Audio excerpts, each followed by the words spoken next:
그래서 진짜 완전히 역대급이네요. 진짜 맞아요. 이거 좀 어이없었는데 이게 뭐 하는 짓이야 이게.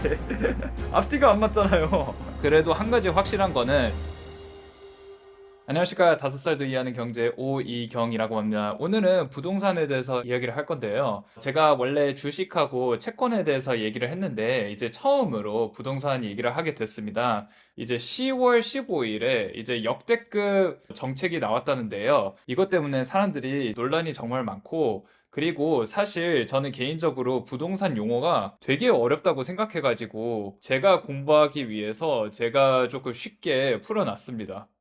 결론부터 말씀드리자면 10월 15일 대책은 서울과 경기 부동산 시장을 완전히 잠그는 정책이다. 쉽게 말해서 서울과 경기에 집 사는 것도 어렵게 하고 파는 것도 어렵게 하고 빌리는 것도 어렵게 하고 세금을 더 내야 되고 부동산 가격을 아예 막으려고 싹 막겠다. 이제 칼을 든 거죠. 이제 정부에서 6월 27일하고 9월 7일 대책이 있었는데요. 부동산 그 규제를 많이 했어요. 여기서는 사면 안 됩니다. 만약 여기서 사면 세금 뭐 더 내야 됩니다. 대출 받을 수 없습니다. 뭐 이렇게 규제를 했었어요. 이렇게 두 번이나 규제를 했는데도 부동산 가격이 계속 올라가다 보니까 세 번째 규제를 했는데요. 그게 뭐냐면 원래는 여기 용산, 서초, 강남, 송파 여기에서만 규제를 했거든요. 그러다 보니까 주변에 있는 집값이 계속 이렇게 올라가는 거예요. 강북하고 경기 남부에서도. 왜냐하면 여기에 이제 규제 있으니까 사람들이 그렇게 생각한 거죠. 아, 여기가 규제 있으니까 최대한 빨리 여기 집을 사야겠다 해가지고 수요가 높아지니까 가격도 높아지는 거겠죠. 솔직히 이거 한마디로 끝나는데 더 자세히 설명하면 좋겠다 해서 이제 동영상을 만들었습니다. 이제 규제를 하는 곳이 훨씬 더 많아졌죠. 과천, 광명, 분당, 수정, 뭐 수원, 안양, 의왕, 하남 이렇게도 조정 대상 지역이라든지 투기 과열 지구로 둘 중에 하나로 이제 규제가 되었습니다. 개인적으로 부동산 용어는 사실 되게 어색해가지고 그 하나하나 정리를 했습니다. 제가 개인적으로 이해하기 쉽게. 그래서 조정 대상 지역은 뭐냐? 이게 결국에는 집값이 너무 빠르게 오르는 동네입니다. 용어는 되게 어렵게 지어놨는데 막상 보면 되게 쉽습니다. 그러니까 조정 대상 지역은 뭐냐? 집값이 너무 빨리 올라가니까 이거를 멈추는 곳. 그게 답니다, 사실. 근데 이게 너무 어렵게 그 이름을 지어놔가지고 아무튼. 그리고 두 번째는 투기 과열 지구인데요. 투기 과열 지구는 뭐냐면요. 예를 들어서 나는 이미 집에 있어. 나는 이미 30억짜리 집에 있는데 10억짜리 아파트를 투자를 하면 괜찮을 것 같아. 그래서 10억짜리 아파트를 사가지고 20억에 팔아가지고 플러스 10억의 수익을 남기려고 이렇게 투자를 하는 게, 이거를 막기 위해서 투기 과열 지구를 만들었다라고 이렇게 볼 수 있습니다. 예, 그래서 거기는 집이 필요 없는 사람까지 사니까 진짜 살고 싶은 사람은 못 사는 거기 때문에 투기 과열 지구로 이렇게 만들었다고 합니다. 그래서 집 필요한 사람들만 사라. 이것 때문에 이렇게 규제를 넣은 것 같아요. 그렇죠. 여기 또 나왔네요. 집 살 사람만 사라. 투기는 안 된다라고 이렇게 됐습니다. 자, 그래서 대출도 엄청나게 줄었는데요. 예전에는 저도 제 집이 없어가지고 잘 모르는데 집값이 70%는 대출을 빌릴 수 있었어요. 예를 들어서 5억짜리 집이 있었으면 대출을 70%니까 3억 5천을 대출로 받을 수 있었거든요. 나머지 현금 1억 5천으로 이제 이 5억짜리 집을 살 수 있었던 거죠. 쉽게 말해서 나 현금 1억 5천만 있었으면 이 5억짜리 집을 살 수 있었어요. 그런데 이제 그게 없어지고요. 만약 집을 사려고 하면 예를 들어서 5억짜리 집인데요. 대출 40%밖에 안 된다고 합니다. 대출이 2억이고 나머지 현금을 3억이 있어야지, 현금 3억이 있어야지 이제 5억짜리 집을 살 수 있습니다. 즉 현금을 가져야지 집을 살 수 있다. 소위 말해가지고 이제 대출로 억지로 땡겨가지고 이렇게 집을 사면 집 가격이 계속 올라갈 거니까 이거를 최대한 멈추려고 하는 거죠. 네, 그렇습니다. 그리고 이제 집값이 비싸면 비쌀수록 규제를 좀 더 빡세게 했어요. 예를 들어서 15억짜리 집은 6억까지만 빌릴 수 있고 15억에서 25억짜리는 4억까지만 가능하고 25억이 넘는 집은 2억만 가능하다. 그러니까 쉽게 말해서 이제 강남에 있는 집 사지 말라는 거예요. 대출로 무리해가지고 사지 말라는 거예요. 원래 이게 서울뿐이었으면 이제 말이 됐는데 과천, 광명, 성남, 수원, 안양, 의왕, 하남 이렇게 다 이렇게 됐습니다. 그래서 스트레스 금리도 이제 바뀌었다는데 스트레스 금리를 3% 올렸다는 거는 무슨 뜻이냐면 대출받기 더 어렵게 만들었다 이런 뜻이거든요. 예를 들어서 소득이 5천만 원인 사람들은 2,200만 원에서 4,300만 원 덜 빌릴 수 있고 1억 원 이상인 사람은 전부 다 6,700만 원에서 8,600만 원 덜 빌릴 수 있다라고 얘기를 했어요. 제 개인적인 생각인데 이제 그 결국에는 그만 빌려라. 이렇게 된 거죠. 무리해서 집 사지 말라 이거를 확실하게 보여줬습니다. 아, 그리고 이제 집을 사면 진짜로 들어가서 살아야 하는 규칙이 있다고 합니다. 훨씬 더 까다로워졌어요. 경기 12개 지역하고 서울 그 포함 있지 않습니까? 뭐 수원이라든지 뭐 광명이라든지 이제 집을 사면 무조건 6개월 안에 이사 와야 된다고 합니다. 그리고 토지거래 허가 구역에는 이제 2년 동안 꼭 살아야 된다고 얘기를 합니다. 쉽게 말해서 투기 목적으로 하지 말라. 집을 살 거면 거주를 위해 집을 사라 이거죠. 아, 그리고 갭 투자 금지. 전세 끼고 집 사서 시세 차익만 노리는 걸 완전히 막은 거야. 와, 진짜 갭 투자도 이제 금지가 됐구나. 그래서 진짜 완전히 역대급이네요. 진짜 역대급. 부동산으로 돈 벌지 말라는 거예요. 쉽게 말해서. 자, 이제 파트 3. 전세는 어떤가 했는데 전세도 사실 되게 어려워졌어요. 전세 대출이 있으면 집을 못 삽니다. 예를 들어서 만약에 전세 대출을 받는 사람이 3억 원 넘는 아파트를 이제 매수를 하면 전세 대출은 은행이 바로 회수한다고 합니다. 전세 대출 있으면 집 사면 안 됩니다. 전세 살면서 집 사는 거는 불가능. 그리고 이미 집이 있으면 전세 대출도 안 됩니다. 이미 집이 있으면. 전세 있으면 집 못 사고, 집 있으면 전세 못 하고. 야, 진짜 까다로워졌긴 했다. 야, 신용대출 1억 원 넘게 있으면 집을 못 산다. 야, 그런데 신용대출 1억 원 넘는 사람들이 그래도 생각보다 많을 것 같거든요. 쉽지 않네요.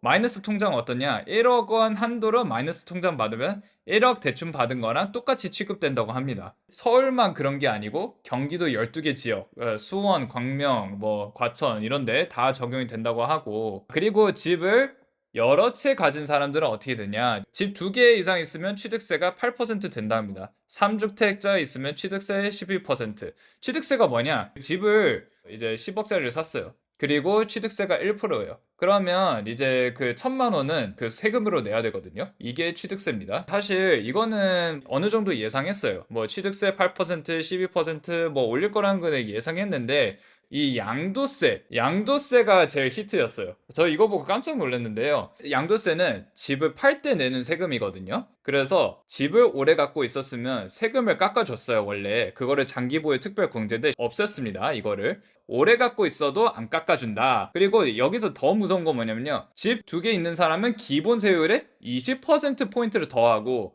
그리고 3주택자는 기본 세율에 30%를 더한다고 합니다. 기본 세율이 30%면 집을 2채를 가지고 있으면 그게 50%고 3채로 이상을 가지고 있으면 60%예요. 와, 그러니까 예를 들어서 내가 이익에 그 10억을 냈어요. 2채 가진 사람은 5억을 내야 되고 3채 가진 사람은 6억을 세금을 내야 돼요. 와, 10억을 벌려고 5억을 세금 내고 6억을 세금 낸다?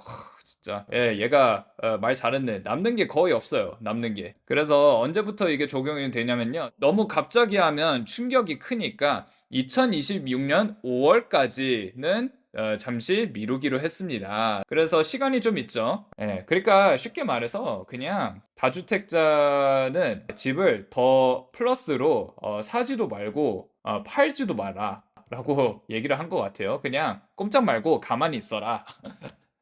이렇게 되는 거죠. 아, 이게 제일 어려운데요. 이제 재건축도 막혔어요. 재건축이 막혔다는 게 무슨 뜻인지 이게 설명을 해드릴 텐데요. 그 대부분 재건축을 돈 벌려고 하는 사람이 더 많아졌다고 합니다. 낡은 아파트를 사는 거예요, 사람들이. 10억인데 재건축은 이거를 다 부시고 이제 새로 샤방샤방 하는 이제 아파트가 있는데 이게 이제 20억이니까 이 집에 굳이 안 살아도 이것을 투자 목적으로 하는 사람들이 있다고 합니다. 그래서 이렇게 두면 진짜 살고 싶은 사람들은 못 산다라고 하는 거예요. 그래서 재건축 규칙을 훨씬 더 빡세게 바꿨다. 투기를 최대한 막으려고 이렇게 빡세게 바꿨다는데, 예를 들어서 집은 한 사람당 한 채만 받을 수 있다. 여기서 한 사람이 이제 조합원이거든요. 조합원인데 재건축을 함께 하는 사람을 조합원이라고 하는데, 그 조합원은 새로 짓는 아파트를 나중에 받는 권리가 있다고 합니다. 예전에는 한 사람이 나는 이 재건축에 집 두 채를 넣을게요 라고 해서 나중에 새 아파트를 두 채를 받을 수 있다고 합니다.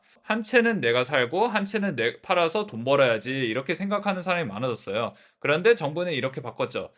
주택 공급은 1주택으로 제한한다. 그래서 한 사람당 집 하나만 받을 수 있다. 이게 왜 그러냐면 투기꾼이 여러 채 받아서 돈을 못 벌게 하려고 하는 겁니다. 그리고 또 하나, 예를 들어서 그 10억짜리 아파트를 그 부시고 새로 만들어서 20억 아파트로 만들려는 계획이 있다고 쳐요. 그래서 그 조합원이 이 집을 가질 수 있는 권리가 있었는데 조합원이 야, 나 돈 없으니까 조합원 이 권리 있잖아. 이거 팔고 싶어. 네, 내 자격에 다른 사람 팔래라고 했는데 이게 어떻게 됐냐? 금지가 됐습니다. 어떻게 해야 되냐? 그냥 여기서 버텨야 됩니다. 어쩔 수 없어요. 조합원 권리가 생겼으면 버텨야 돼요. 그래서 재건축도 어떻게 보면 함부로 못할 것 같아요. 그래서 그러면 청약은 이 아파트에 살고 싶어요 라고 신청하면서 이게 추첨처럼 뽑는 거거든요. 그게 청약인데 랜덤으로 뽑히는 거죠. 근데 훨씬 더 어려워졌어요. 가장만 실천할 수 있고 5년 안에 한 번이라도 당첨된 적이 있으면 안 되고 가족이 많거나 오래 기다린 사람이 높은 점수, 재당첨도 어렵게 바뀌었다. 네, 그렇습니다. 재건축도 막히고 청약도 어려워졌습니다. 그리고 마지막으로 집을 사면 2년 동안 직접 살아야 된다. 그리고 외국인도 똑같이 적용된다. 이거는 저는 좋다 생각해요. 중국인들이 우리나라에서 집 사가지고 그 투기로 이렇게 하지 않습니까? 중국인들이. 그거는 솔직히 막아야 된다 생각해요. 그래서 이거는 뭐 좋다고 생각합니다. 개인적으로. 그리고 상가나 오피스텔은 이게 적용이 안 됐어요. 너무 힘들다고 조금 바꿨다고 합니다. 상가와 오피스텔은 70%까지 대출 가능하다고 합니다. 그리고 맞아요. 이거 좀 어이없었는데 이거는 정해지진 않은 거예요. 정해지진 않은 건데 부동산 세제를 합리적으로 바꾸겠다라고 하는데 이거는 조금 보고 이해가 안 됐습니다. 보유세를 올리고 거래세를 줄인다고 하는데 보유세는 집을 가지고 있는 사람, 거래세는 집을 살 때, 팔 때라는 세금인데, 그러니까 쉽게 말해서 집 오래 갖고 있으면 세금이 더 높아져요. 집을 사면 내려요. 아니, 거래세는 쉽게 하는데 다주택자 취득세는 올리고, 이게 뭐 하는 짓이야, 이게. 앞뒤가 안 맞잖아요. 아무튼 이거는 뭐 중요하죠. 불법 부동산 잡는다고 하는데 허위 거래나 탈세를 하는 사람 진짜 세게 단속하겠다고 합니다. 그래서 30억 넘는 아파트는 이 돈 어디서 났지 조사받을 수 있다고 합니다. 그래서 서울에 있는 집들은 대부분 다 이게 조사받을 것 같아요.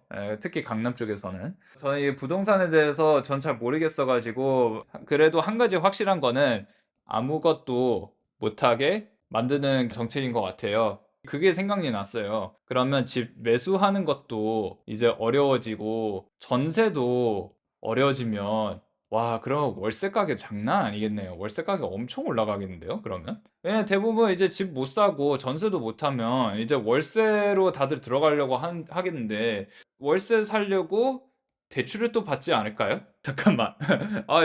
나만 이게 헷갈리는 건가? 어차피 대출 받을 건데 월세 살려고 월세 가격이 올라가면 이게 과연 효과가 있을까? 저 잘 모르겠어요. 전 진짜 모르겠어요. 이게 부동산은 저는 솔직히 초보예요. 초보. 진짜 초보예요. 주식은 그래도 그 경험이 있는데 부동산은 아예 몰라가지고 이거 초보라서 그냥 최대한 쉽게 이해하려고 그 설명을 해드렸습니다. 이거는 그 슈카월드의 동영상을 최대한 쉽게 설명했습니다. 그 더 자세한 내용은 슈카월드 동영상을 직접 보시면 되고요. 그 슈카월드에서 설명 못한 것들을 최대한 5살도 이해할 수 있게 설명했습니다. 오늘도 시청해주셔서 감사드리고 구독, 좋아요, 알림 설정 부탁드리겠습니다. 감사합니다.